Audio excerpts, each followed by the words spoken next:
Hi everyone and welcome to the third edition of the Sack Race Weekly. I'm Jack Kitson and I'm joined by Simon from Empty Seats. As always, we've got three topics for you. We're going to look at whether Ole Gunnar Solskjaer and his big win over PSG is a turning point.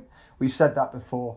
And we're also going to look at Graham Coughlan at Mansfield and what is going on there. They've spent loads of money again, but their form is absolutely shocking.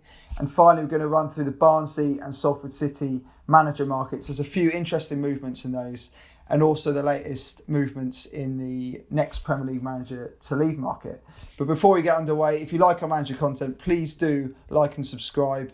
Also check out thesackrace.com and you can find us on Twitter at thesackrace. Right, Simon.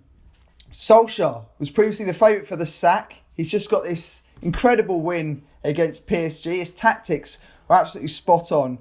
I know we previously said, tongue-in-cheek, he might not get the Barnsley job if he was available, but we're going to eat our words and we're going to praise him now. Was the win a turning point for him though? I don't think turning point's quite the right word for Solskjaer, because I think you have seen shoots of progress at Man United under him.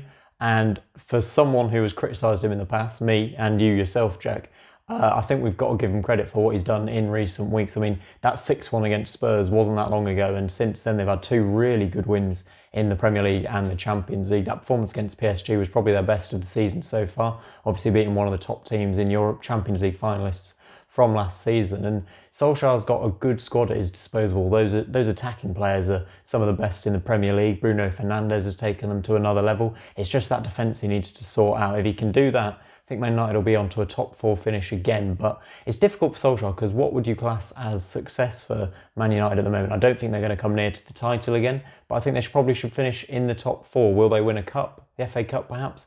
We're not sure yet. I think they do need to win a trophy under Solskjaer to get any sort of credit, if you like, because a top 4 finish again, I'm not sure will be seen as too much progress. Do you think they have a realistic chance of winning the Champions League? Because they were way out at 33-1 and they've now dipped somewhat to 20-1.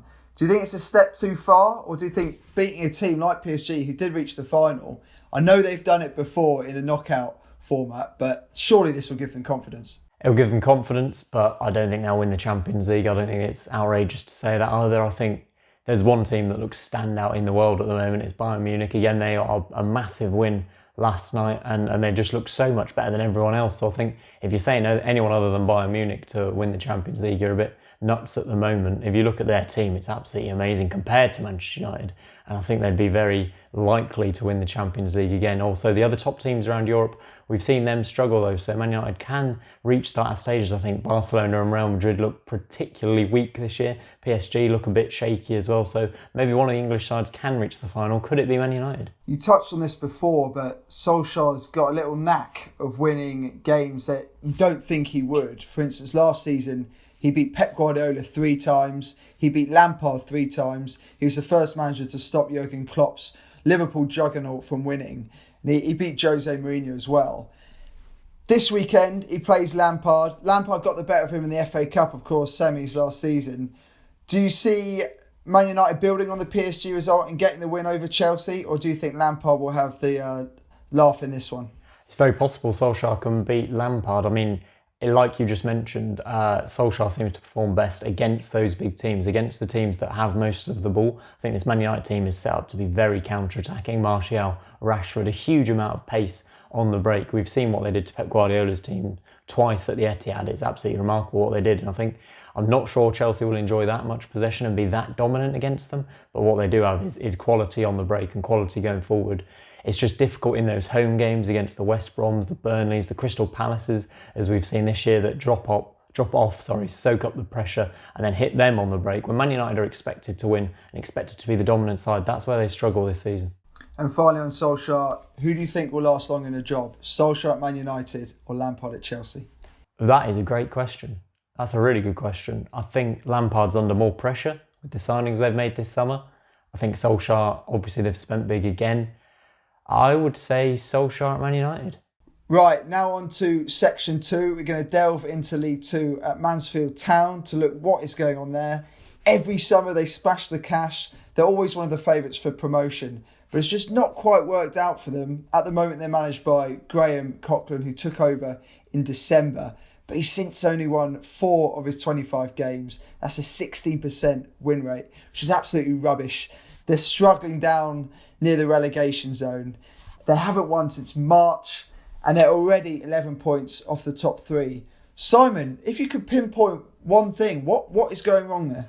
I can't pinpoint one thing. There's a lot of things seemingly wrong at Mansfield at the moment. I mean, Coughlan in charge at the moment just doesn't seem to be able to get them sorted from set pieces is a major issue. They concede so many goals, they look really weak from a defensive point of view, conceding a lot of goals. There's also been a lot of individual mistakes this season. Farron Rawson, who was brought in, was meant to be a really solid defender at this level, has actually made quite a few mistakes this season, leading to goals. And this weekend we saw Steck in goal throw the ball into his own net from a corner. So from Coughlan's point of view, when you've got individuals and defensive individuals making those sort of mistakes, there's not a lot he can do from the dugout. I mean, he's got to get them sorted from set pieces. That's probably his responsibility. But there's a lot of individual mistakes that he can't really take responsibility for at the moment. I think one thing he can take responsibility for, his team selection has been a little questionable. I mean, I think he's playing Jordan Bowery up front at the moment when they've got Andy Cook on the bench. Cook played for Walsall and scored a lot of goals in League One for them. Obviously dropped down to League Two with Mansfield now and isn't getting a start at the moment. So I think there's a few things he could change and try and work on, but I'm not sure he's going to get too much more time.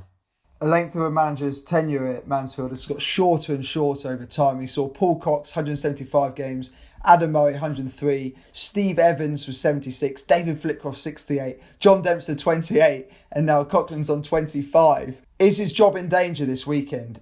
I think they're playing Cheltenham, who are flying high, of course. So losing to them wouldn't be the end of the world. But do you think it's more about the performance or the result this weekend? It's a really difficult one to call that. I think he is in real danger of losing his job over the next 1 or 2 weeks for sure. I think they've got a couple of midweek fixtures coming up as well. So there's going to be a lot of games over the next couple of weeks or so. I wouldn't necessarily want to pinpoint the Cheltenham game, as you've mentioned. It's one of the toughest games in League Two to get anything from. They'll probably be in the top 3 at the end of the season, Cheltenham, I think. But it's a really tough one. I'm not sure how he's going to turn it around at the moment because the performances haven't been there either. You are right. I think if they get a decent performance, even if they lose the game, he should be given another couple of games to try and get a couple of wins on the board. He has, let's not forget, taken a team from the bottom of League Two to the upper reaches. He did that at Bristol Rovers as well. So it's not too bad for Coughlan at the moment. But he's in danger of losing his job. He needs something to change, and he needs it to change very, very quickly. Guys, if you want to see more about Mansfield, please check out Gab Sutton's piece on thesackrace.com. Now on to section 3, and we're going to take a look at the latest movements, if there are any, in the next Barnsley manager market. It's already been over 2.5 weeks now since they lost Gerhard Struber.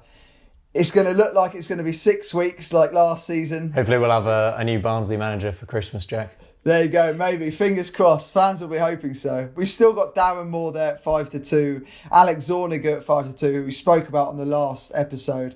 Hannes Wolf 8-1.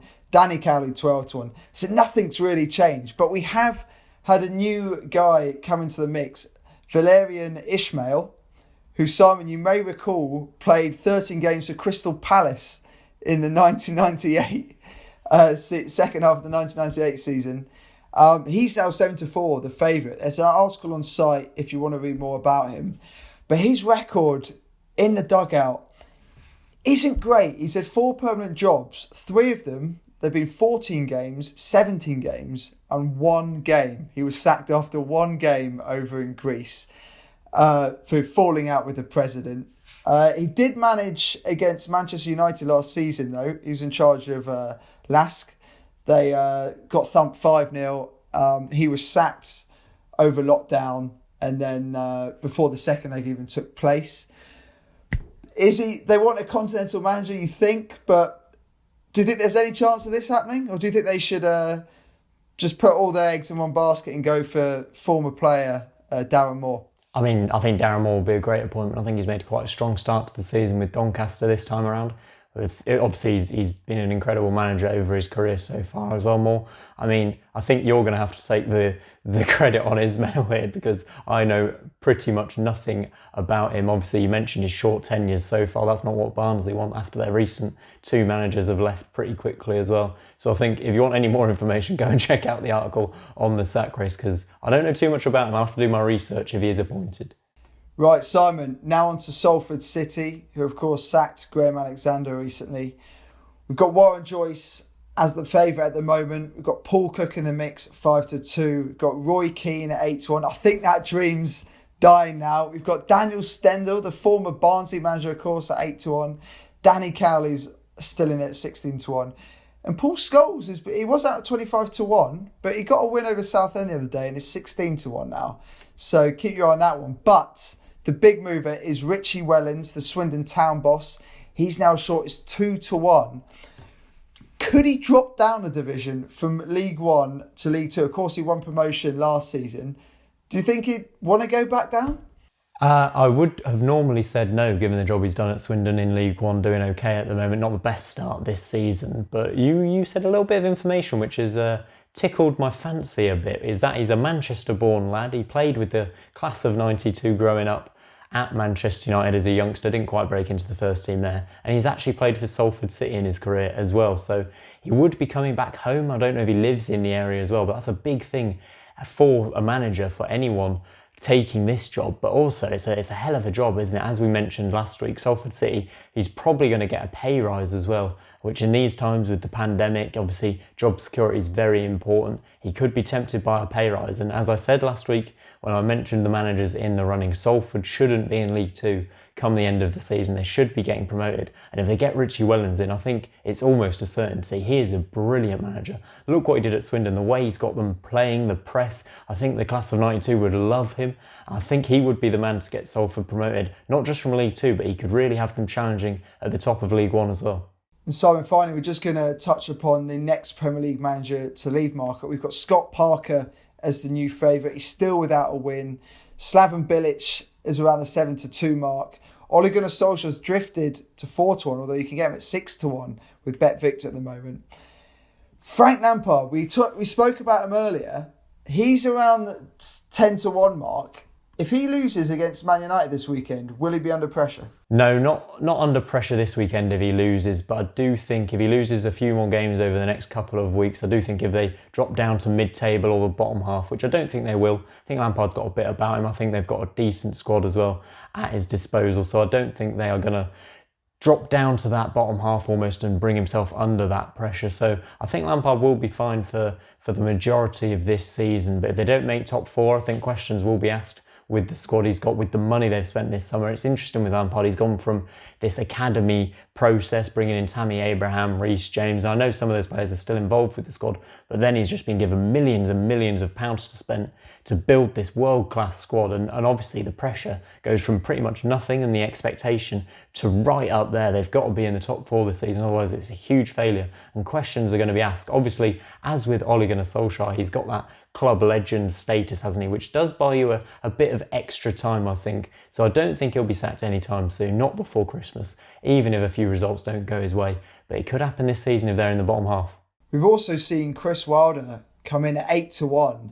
Now, Sheffield United have had a poor start, of course, but surely there's absolutely no chance he's leaving them or they're sacking him.